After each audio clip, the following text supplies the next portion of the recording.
Olá pessoal, boa tarde. Quem fala com vocês é o professor Márcio, tudo bem? Estou trazendo hoje aqui a correção comentada do módulo 26, as novas formas de comunicação. Bom, o exercício 1 vai falar o seguinte: por que afirmamos que a comunicação pela rede mundial de computadores, em comparação com os clássicos meios de comunicação de massa, aproxima-se mais da horizontalidade?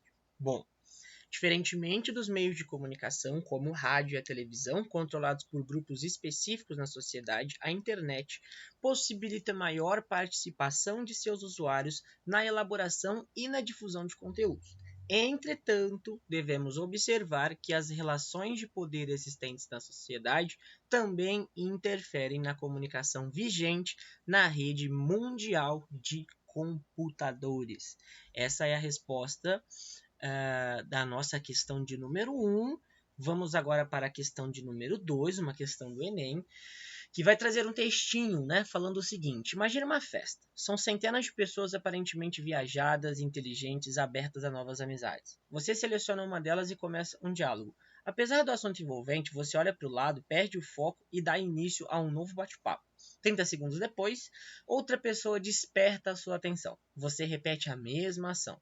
Lá pelas tantas, você se dá conta de que não lembra o nome de nenhuma das pessoas com quem conversou. A internet é mais ou menos assim, repleta de coisas legais e informações relevantes. São janelas e mais janelas abertas, tá?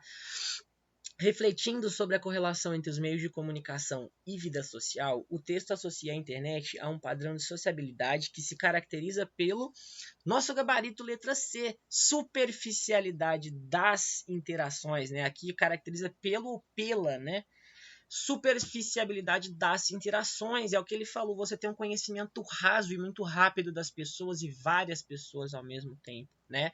Como complemento da questão, o texto a seguir sugere que as relações estabelecidas pela internet caracterizam-se pela superficialidade. Como eu disse para vocês, é um contato muito raso, um contato muito rápido, algo muito instantâneo. Então você não tem, né, vamos dizer assim, não cria um laço mais forte com a pessoa, é algo superficial, né? Então as interações sociais elas se tornam mais superficiais na internet, tá certo?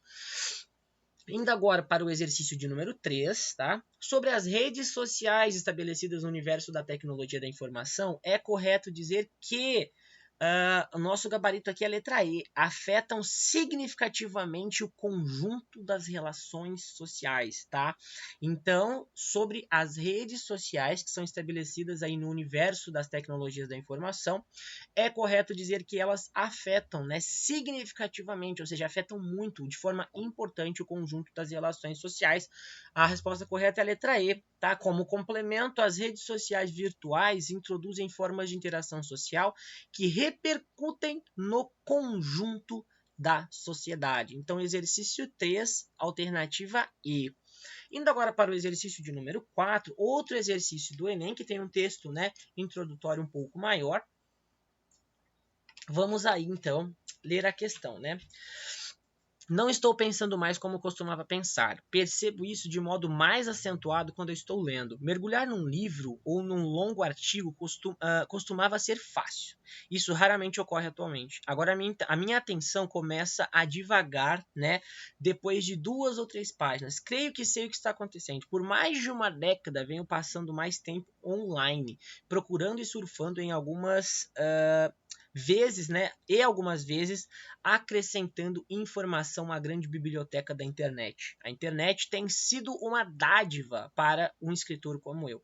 Pesquisas que antes exigiam dias de procura em jornais ou na biblioteca podem agora ser feitas em minutos. Como disse o teórico da comunicação Marshall McLuhan, né, ou Luhan, né, nos anos 60, a mídia não é apenas um canal passivo para o tráfego de informação, né? Ela fornece a matéria, mas também molda o processo de pensamento. E o que a NET parece fazer é pulverizar minha capacidade de concentração e contemplação.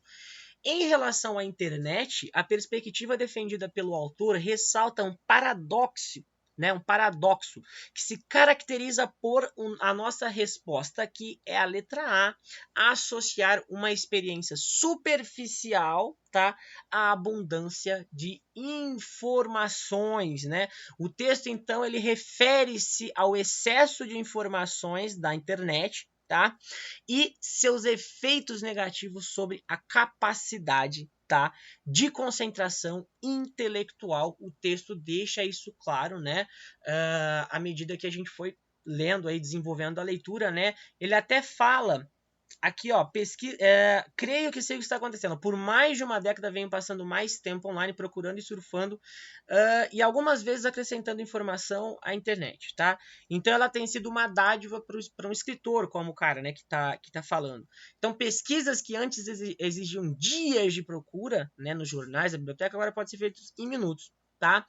Então ele até dá uma referência, né, a o teórico, né, o Marshall McLuhan, né, nos anos 60 ele fala o seguinte: a mídia não é apenas um canal passivo para o tráfico de informação. Ela fornece matéria, mas também molda o processo de pensamento. Então o texto, tá, ele está se referindo aí ao excesso de informações da internet e seus efeitos, né, vamos dizer assim, negativos, tá, sobre a capacidade de concentração intelectual. Ele até fala que ele não consegue mais ficar concentrado após 2 ou 3 páginas, né? Ele fala que antes ele conseguia, num livro, né, ficar mais tempo focado. Agora ele já não consegue mais, devido a esse tanto de informações que se tem na internet, que possibilita você fazer uma pesquisa de forma rápida, mas ela, vamos dizer assim, ela vai degradando aí a sua capacidade, né, de concentração intelectual. Tá certo? Então, gabarito do exercício 4, letra A. O exercício 5 vai falar o seguinte: declare a verdade ou a falsidade da afirmação seguinte, justificando a sua escolha. Por que você escolheu colocar se é verdadeiro ou falso e o porquê que você acha isso. A internet não produz nenhum benefício para as relações entre as pessoas. Bom, essa afirmação ela é falsa, né? E ele vai trazer a justificativa aqui, ó, que embora a utilização excessiva da internet ela possa ser interpretada como um fator que afeta de modo negativo a qualidade das relações entre as pessoas, mas olha o que ele colocou: a utilização excessiva. Inegavelmente, a comunicação em rede também oferece a possibilidade de novas relações e a facilidade de contato entre os seres humanos geograficamente distantes. O que ele quer dizer com isso? Que mesmo as pessoas estando distantes geograficamente, tá? Elas podem ter sim contato por meio da internet instantâneo. Se eu quero falar com alguém que está no Japão agora pelo WhatsApp, eu consigo, tá? Tem até uma colocação, né, um tanto quanto interessante, que fala que a internet ela aproxima quem está longe, mas ela distancia quem está perto, né? Então, assim, olhando por esse lado, né, dessa capacidade de conectar as pessoas que estão geograficamente distantes, inclusive as que estão, né, perto, mas que naquele momento em que precisa fazer algum contato não estão ali onde você consiga conversar, e aí você tem que mandar uma mensagem por WhatsApp rapidinho ali.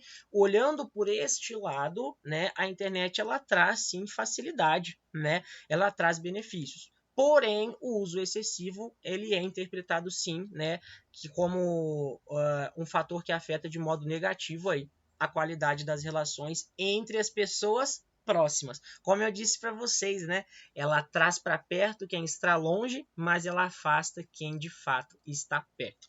E assim nós fechamos aí a nossa correção comentada, né, do módulo 26, tá certo? Logo depois, né, faremos aí o nosso para conferir. Qualquer dúvida, gente, entre em contato comigo, eu estou à disposição e eu vejo vocês na próxima aula. Um grande abraço, fiquem com Deus.